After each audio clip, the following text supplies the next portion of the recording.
ლომისას წმინდა გიორგის სახელობის ეკლესიიდან გილოცავთ ამაღლების ბრწყინვალე დღესასწაულს.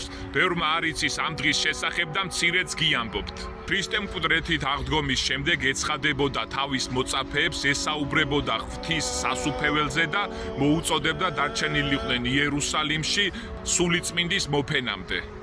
ესაუბრებოდა სასუფევლის საიდუმლოებებზე, რომლებიც მაცხოვრის აღდგომამდე მათთვის მიუწვდომელი და გაუგებარი იყო. აღდგომიდან მე-40 დღეს გალილეიდან იერუსალიმში დაბრუნებული მოწაფეები ერთ სახლში შეიკრიბნენ. აქ მათ მაცხოვარი გამოეცხადა და აღუთქვა მათ, რომ მალე მოუვლენ და სულიწმინდას და მოუწოდა, რომ არ გაშორებულიყვნენ იერუსალიმს.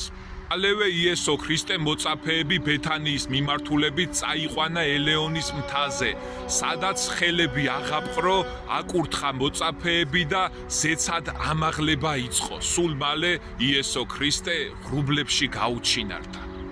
იმ წამსვე ორი თეთრებით მოსილი კაცი მივიდა მოწაფეებთან და უთხრა: კაცნო გალილეველნო, რა ისაც დგათ და ხედავთ ზეცად, ესე იესო, რომელიც ამაღლდა თქვენგან ზეცად. აგრეთვე მოვიდეს, ვითარცა იყილეთ აღმავალი ზეცად.